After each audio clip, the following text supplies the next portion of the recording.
O texto mencionado, não tem a sua Bíblia aberta nesse texto, e eu quero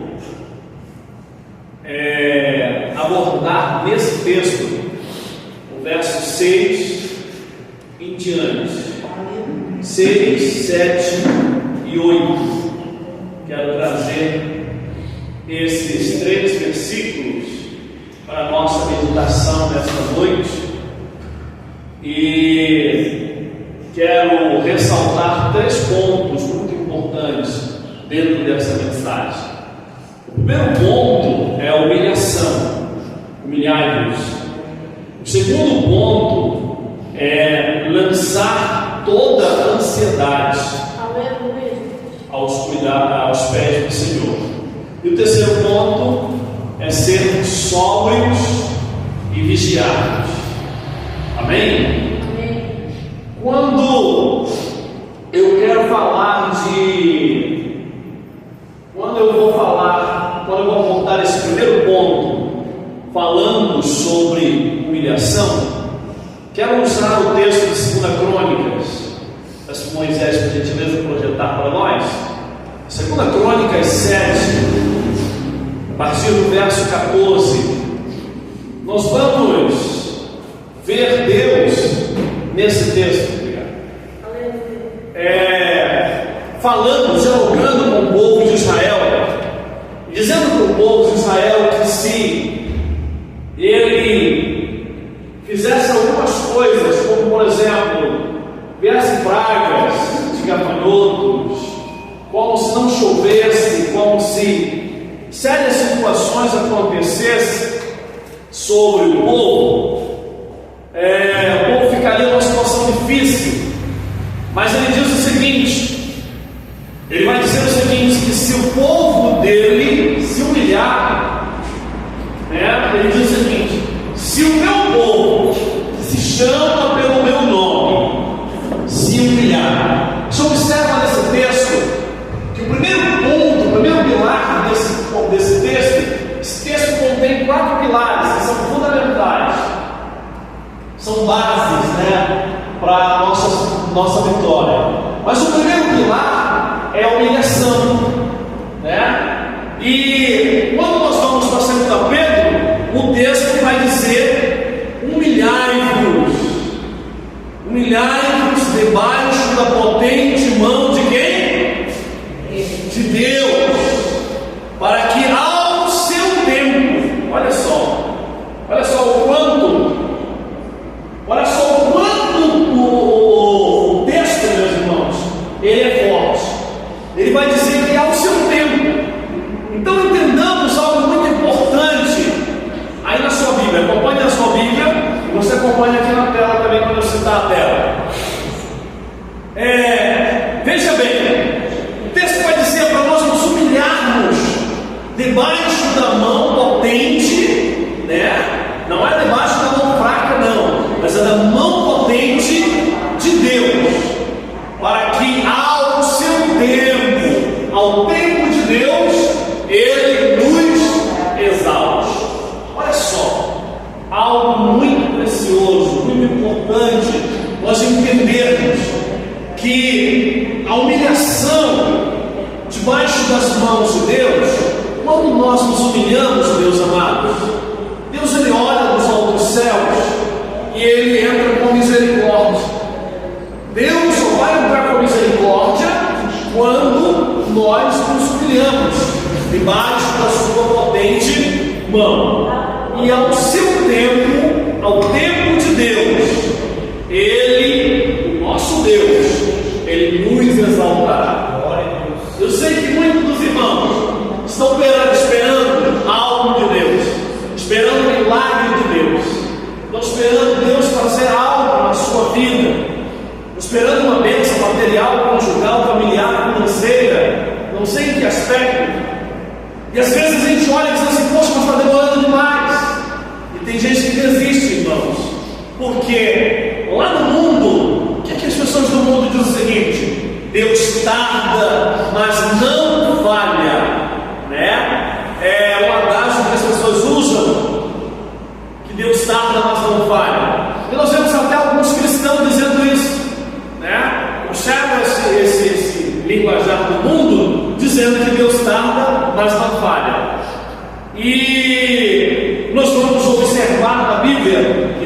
nem tarda e nem falha, ele vem no momento certo. Aleluia. O verso 6 ele é bem específico em dizer que se nós nos humilharmos debaixo da potente mão de Deus, Deus, ao seu tempo, nos exaltará. Ao tempo de Deus, Ele vai nos exaltar. Mas vamos para a segunda Crônicas 7:14. O primeiro pilar nós aprendemos que é a humilhação, né? E o segundo pilar é a oração. Humilhação, oração.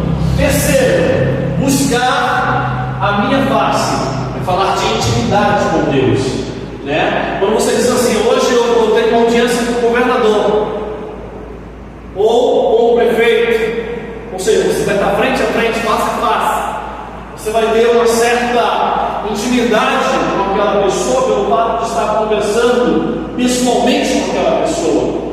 Você vai conhecer aquela pessoa face a face, não apenas de ouvir falar, né? Jó, antes de ser provado, ele conhecia Deus apenas de ouvir falar, mas depois da prova, ele declara dizendo que agora ele conhece Deus face a face, né? Então, primeiro ponto, humilhação. Segundo, oração. Terceiro, buscar a minha face, vai falar de intimidade com Deus. E o quarto ponto é nós nos convertermos dos nossos maus caminhos. Se nós fizermos, se nós cumprirmos esses quatro pilares, queridos, a Bíblia é fiel e verdadeira. Vai dizer o seguinte: então eu ouvirei dos céus, perdoarei os seus pecados e sararei a sua terra. Ou seja, se nós não nos humilharmos, se nós não orarmos, se nós não buscarmos a face do Senhor, e se nós não nos convertermos dos nossos maus caminhos, ficaremos na peia, irmãos, né? Ficaremos na peia como filhos rebeldes, como filhos desobedientes. Então, o primeiro ponto que eu quero ressaltar nesse texto é a humilhação, né? Nós nos humilharmos diante de Deus. Vamos mais.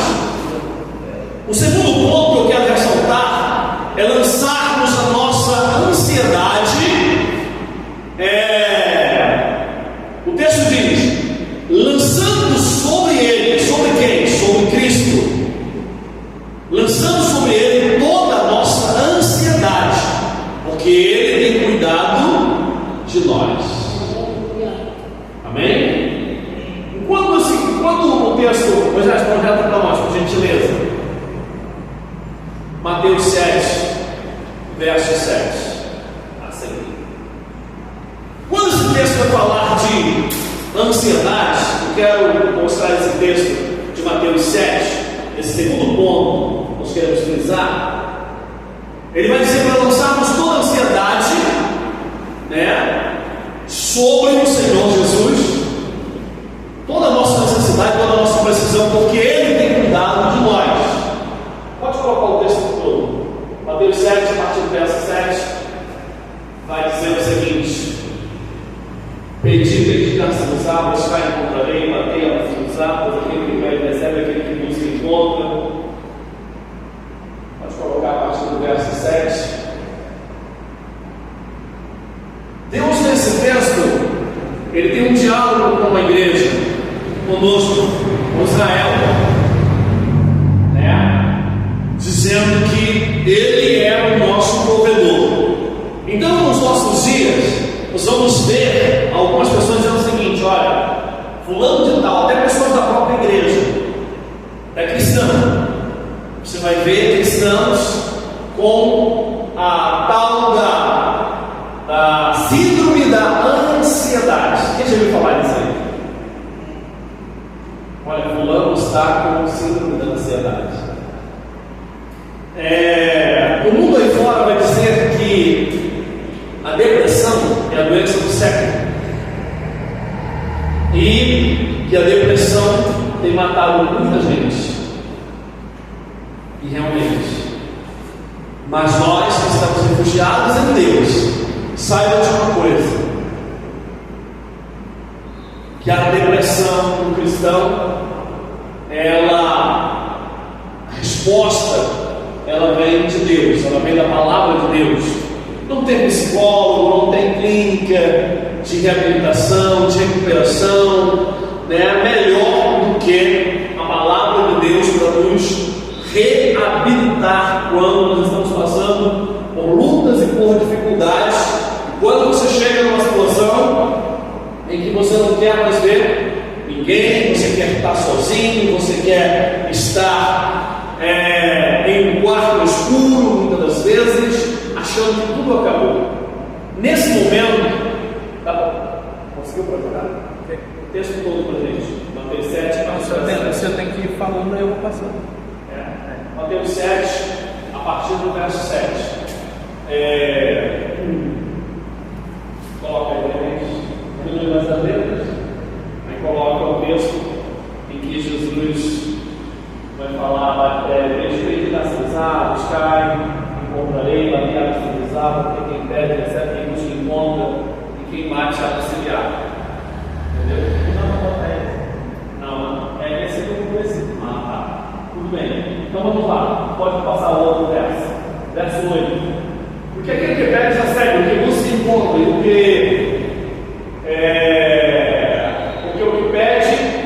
que aquele que pede recebe, e o que busca encontra, e o que bate abre-se-lhe. Verso 10. Qual dentre vós é o homem que pedindo o seu pedindo-lhe pão, o seu filho, lhe dará uma pedra? E pedindo-lhe peixe, lhe dará uma serpente? Se vós sendo maus, sabeis dar boas coisas aos vossos filhos, quanto mais o vosso Pai, que está nos céus, dará bens aos que pedirem. Uma outra tradução diz: dará o Espírito Santo aos que pedirem.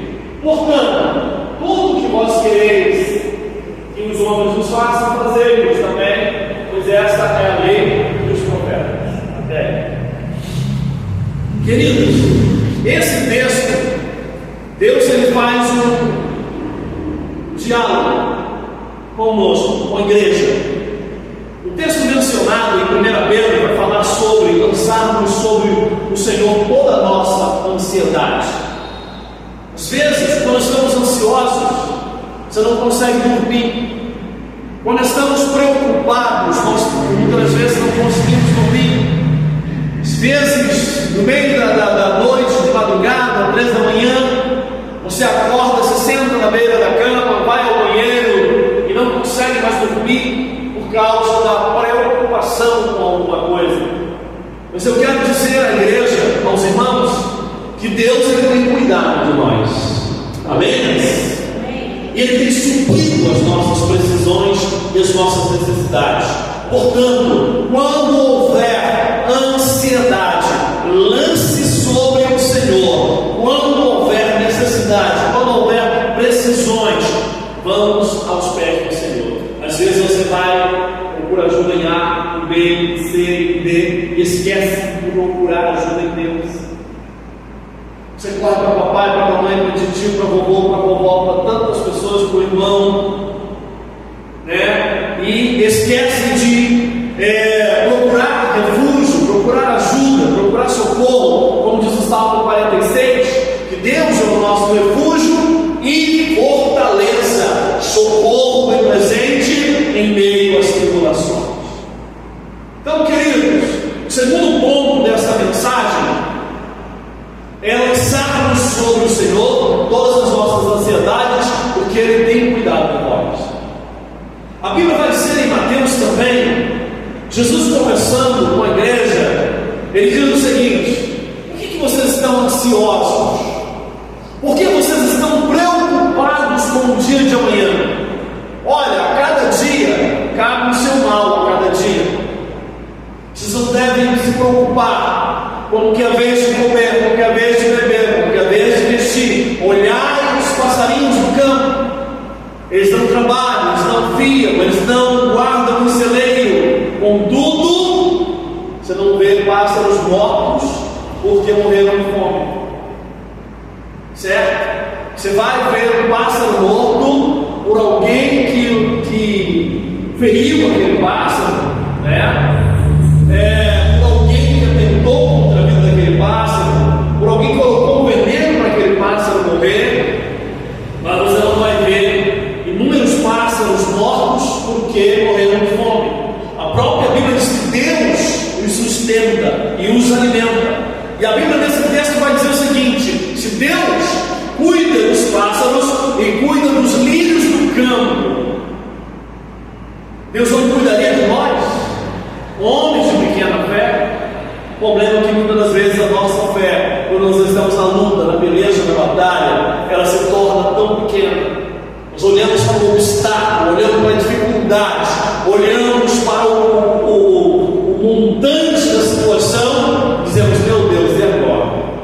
Agora tudo veio por água abaixo, tudo desmoronou. Eu não vou ter condições de sair desse abismo, dessa situação a qual eu me encontro. Mas quando nós olhamos para o tamanho do nosso Deus, nós vamos ver que aquilo ali é fichinha, e o nosso Deus pode resolver o estalar de dedo. Glória a Deus. O estalar de dedo, Ele pode te dar vitória. O estalar de dedo, quando você se humilhar, quando você orar, quando você buscar a face do Senhor, quando você se converter nos seus maus caminhos, como diz em 2 Crônicas 7,14, Ele vai ouvir dos altos do céu para te dar vitória, vai entrar em providência. Então, o segundo ponto desse texto que eu quero abordar e quero deixar para a nossa meditação é lançar sobre o Senhor toda a nossa ansiedade, porque Ele é quem cuida de nós. Nós somos propriedade exclusiva de Deus, nós somos a menina dos olhos de Deus, nós somos povo adquirido por um bom preço, comprado pelo sangue de Jesus, derramado na cruz do Calvário. Portanto, você não é qualquer coisa. Na sociedade lá fora, você só vale o que você tem. Se você não tem nada para a sociedade, você não vale nada. Mas se você tem muito dinheiro, muitos bens, então, para a sociedade, você é uma pessoa influente. Mas diante de Deus é diferente. Diante de Deus não se conta bens materiais, se conta vida espiritual, se conta intimidade com Deus. E o terceiro ponto para nós encerrarmos esta mensagem eu quero falar sobre sede, sóbrios e vigilantes. O texto vai dizer vigiar, né? Quando esse texto vai falar sobre vigilância, eu quero citar o Salmo de número 91. E queria que Moisés projetasse aí para nós, Salmo de número 91. Ele vai falar, esse texto aqui vai falar sobre ser sóbrio e vigilante, pois o diabo, o vosso amiguinho, anda ao vosso redor bramando como leão, é isso? Não, né? Vosso adversário, o vosso inimigo. Irmãos, quando alguém vai no espiritismo, para se consultar no espiritismo, os espíritas vão dizer para essa pessoa que os espíritos da linha branca, eles só fazem o bem, são bonzinhos demais. Eles vão dizer que apenas os Exu, que são os espíritos da linha negra, é quem fazem o mal, é quem fazem os trabalhos de morte, trabalho para acontecer acidente e assim sucessivamente. Mas eles vão dizer que da linha branca eles são bonzinhos, só fazem o bem. Mas é mentira do diabo. Por quê? Por que é mentira do diabo? Porque esses espíritos, eles são, a sua essência é maligna. A essência desses espíritos é maligna. Então, todos eles, tanto faz uma linha como outra linha, são espíritos malignos. E o texto de 2 Pedro que citamos, ele diz: sede sóbrio. O que é estar sóbrio? É não estarmos embriagados. O apóstolo Paulo escreveu dizendo o seguinte: não vos embriagueis com vinho em que há contendas, mas cheios do Espírito Santo. Então, ser sóbrio é estar atento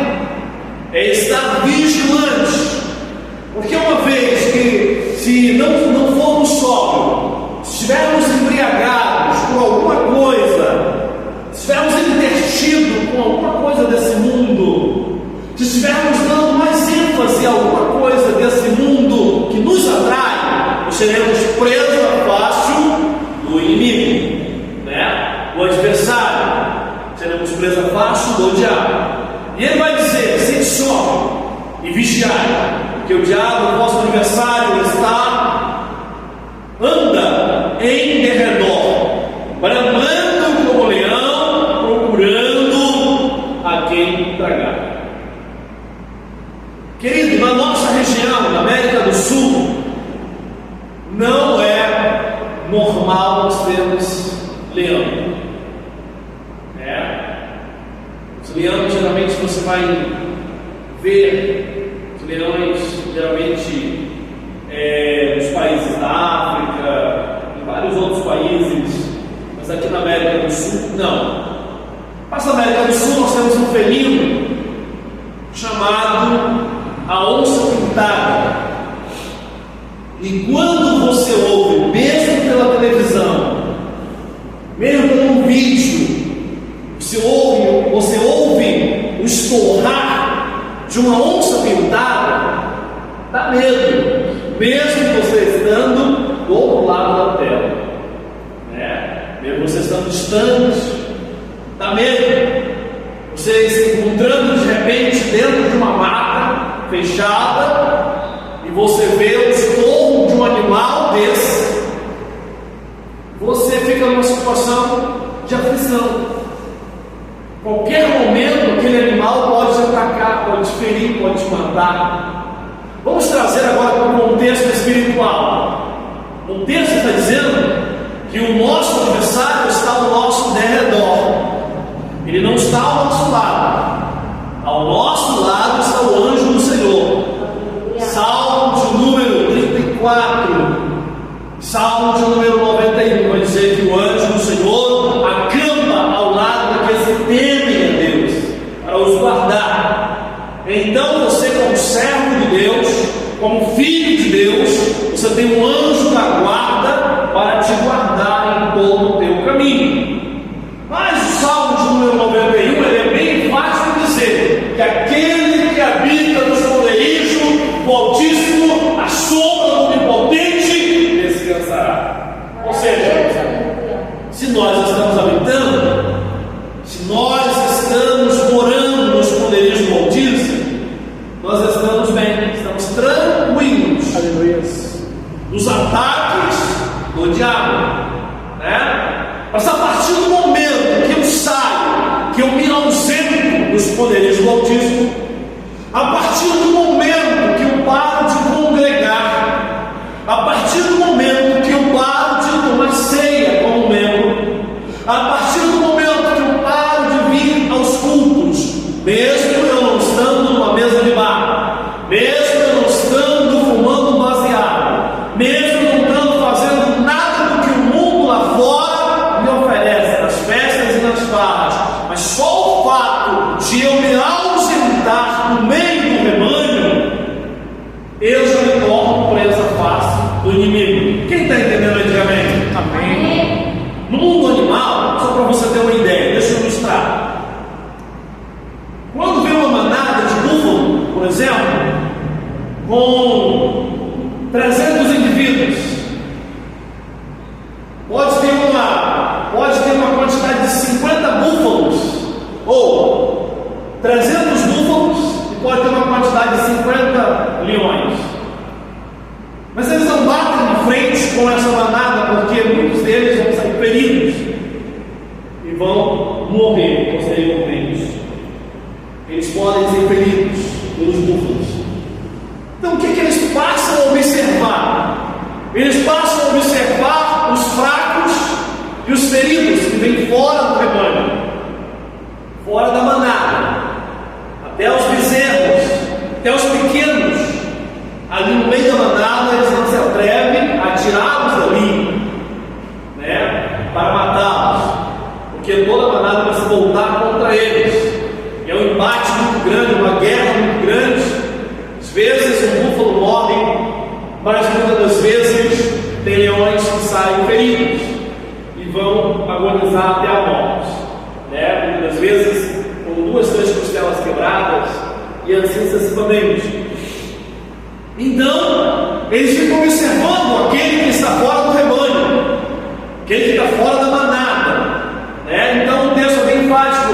Quando o salmista vai falar sobre o Salmo 91, ele está falando sobre uma batalha espiritual, sobre uma guerra espiritual que acontece comigo e com você todos os dias.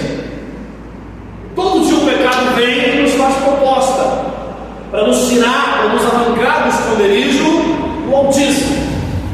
Então entenda o verso 2 do 10. Entenda uma coisa: o inimigo, o nosso adversário, está ao nosso redor. Direi do Senhor: é meu Deus, o meu refúgio, minha fortaleza, e nele confiarei.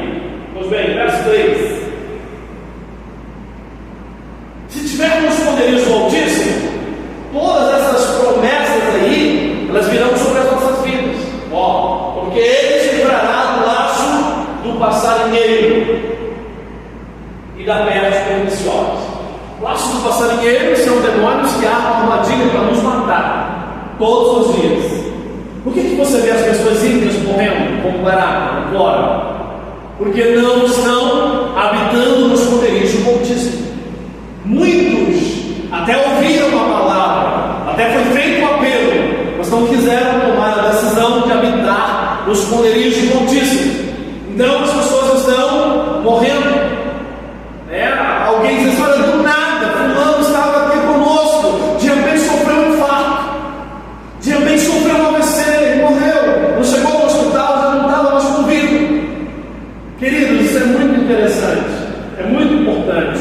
Se nós pudéssemos ver no reino espiritual, se a nossa visão se abrisse para o reino espiritual, você pudesse contemplar a guerra, humanidamente, do inimigo para tirar você da presença de Deus, é muito grande.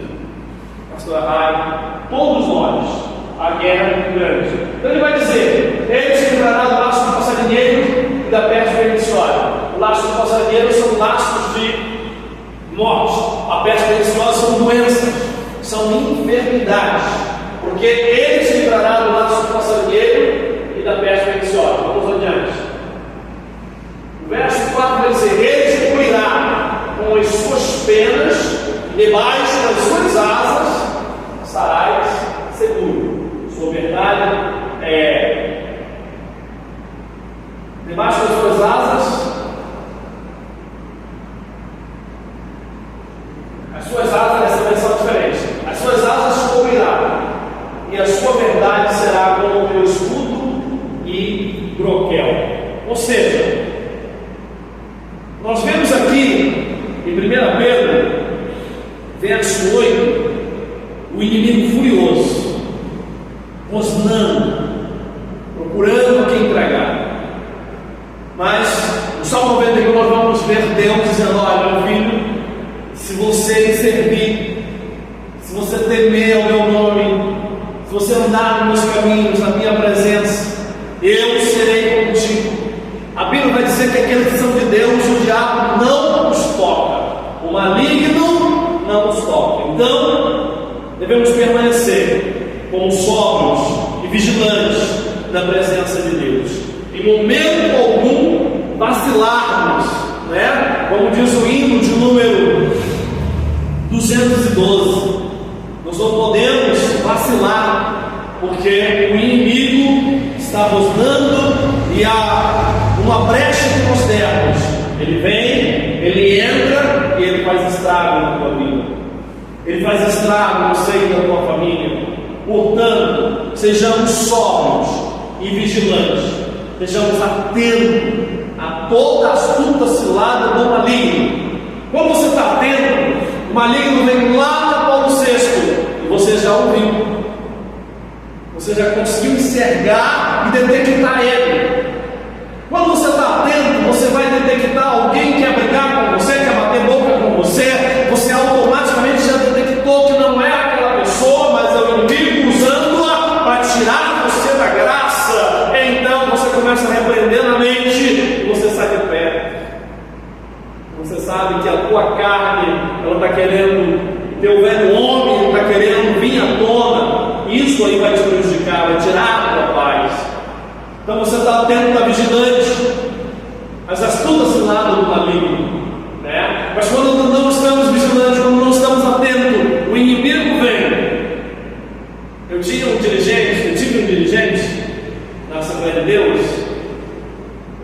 congreguei numa congregação, eu auxiliei 13 dirigentes de congregação, até chegar a minha época de também ser um dirigente de congregação.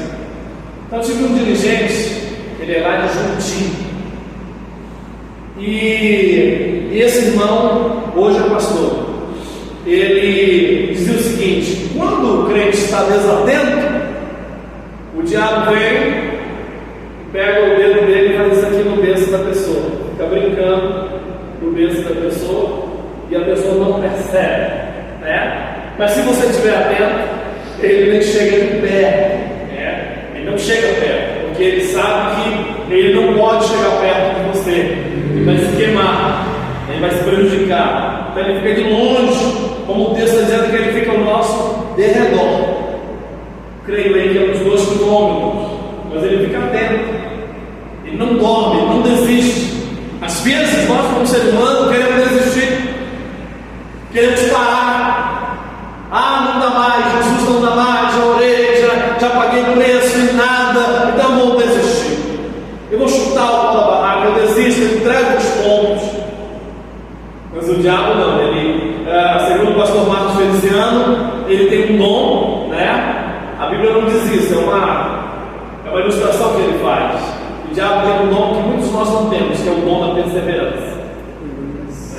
Você observa que lá no cenáculo tinha 500 pessoas para receber o Espírito Santo, mas a maioria desistiu. 380 foram embora, com apenas 120. Então o pastor Marcos ilustra dizendo o seguinte: que o inimigo, ele não desiste de querer nos tirar da presença de Deus. Não pense que ele foi vencido hoje, amanhã ele já desistiu de você. Não. Todos os dias ele está ali tentando, vendo uma brecha, vendo aquilo que te atrai, vendo aquilo que mais te chama a atenção. Ele vai jogando a isca, como um pescador quando quer pegar o peixe, né? Ele vai jogando a isca, se você morder a isca, ele fisga você, né? Então o apóstolo Pedro, na sua primeira carta, ele vai dizer: sede sóbrio e vigilante. Era uma pessoa experiente nas batalhas, nos embates espirituais. Sabe aí quantas guerras espirituais esse homem já tinha travado quando ele escreve essa carta, quando ele passa essa referência, essa experiência toda, né? Agora já não mais aquele Pedro lá de Mateus, antes de se converter, mas agora um Pedro experiente, um Pedro cheio do Espírito Santo, um Pedro que as pessoas iam para o caminho e colocavam o enfermo à beira do caminho, porque eles acreditavam que só a sombra de Pedro curava. Olha só, aleluia, né? As pessoas realmente eram curadas por causa da fé. Então Deus nessa noite nos abençoe poderosamente, tremendamente, que nós possamos nos humilharmos no primeiro ponto. Segundo, lançarmos a nossa ansiedade aos pés do Senhor, porque Ele cuida de nós. E terceiro, sermos sóbrios e vigilantes, porque o diabo, o nosso adversário, está ao nosso derredor. Vamos ficar de pé nessa noite e vamos orar, ensinando, agradecendo a Deus. Amanhã nós temos célula aqui dentro da Paula. Amanhã nós temos oração do monte às 21 horas, às quarta-feira. Portanto, não perca a sua vitória, perca a sua bênção, em nome de Jesus. Levante as mãos. Não sei qual foi a luta nesse dia. Quem sabe foi difícil você chegar aqui, uma luta muito grande, mas você é mais que vencedor ter chegado à casa do Senhor para agradecer a